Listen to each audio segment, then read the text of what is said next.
हाय दोस्तों, आपका स्वागत है मेरे YouTube चैनल पर। आज की इस वीडियो में बहुत ही इंटरेस्टिंग टॉपिक के बारे में डिस्कस करने वाले हैं, जो कि है लॉजिकल ऑपरेटर और बिटवाइज ऑपरेटर के बीच का मेन डिफरेंस। तो आज के इस वीडियो में हम लोग कंप्लीट डिस्कशन करने वाले हैं। तो बिना देरी किए चलिए वीडियो को शुरू करते हैं।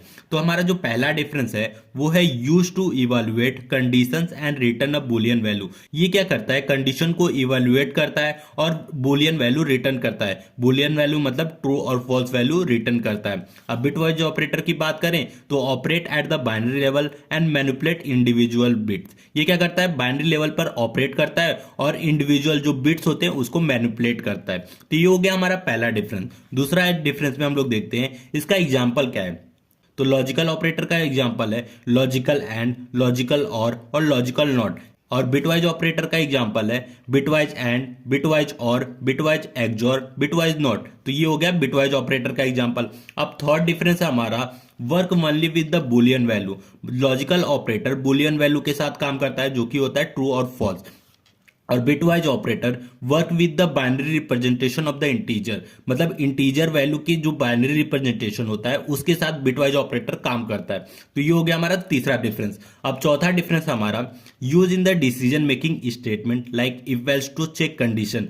जो लॉजिकल ऑपरेटर होता है उसका यूज हम लोग डिसीजन मेकिंग स्टेटमेंट जैसे कि इफ एल्स इफ और टर्नरी स्टेटमेंट, तो ये जितने भी हमारे डिसीजन मेकिंग स्टेटमेंट होते हैं उनके लिए यूज होता है हमारा लॉजिकल ऑपरेटर।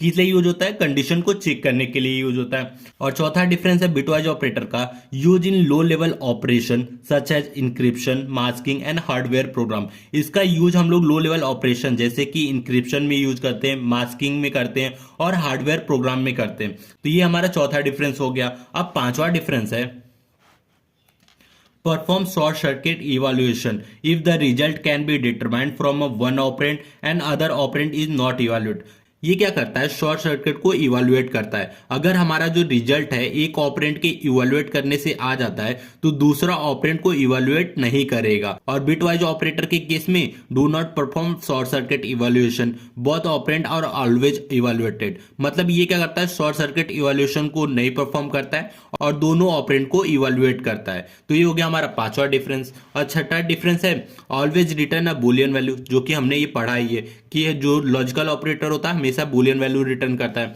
और bitwise operator return a integer value that represent the result in binary form. मतलब ये बाइनरी इंटीजर वैल्यू का जो बाइनरी रिप्रेजेंटेशन होता है उसको रिटर्न करता है। तो ये हो गया हमारा छठा डिफरेंस। अब लास्ट डिफरेंस है एग्जाम्पल के तौर पे बुलियन लॉजिक और कंडीशन में इसका यूज होता है। और बिटवाइज ऑपरेटर में क्रिप्टोग्राफी, बिट मास्किंग और शिफ्टिंग में इसका बिटवाइज ऑपरेटर का यूज होता है। तो ये हो गया लॉजिकल ऑपरेटर और बिटवाइज ऑपरेटर का बीच का मेन डिफरेंस। तो वीडियो अच्छा लगा तो प्लीज वीडियो को लाइक और हमारे चैनल को सब्सक्राइब जरूर कीजिएगा।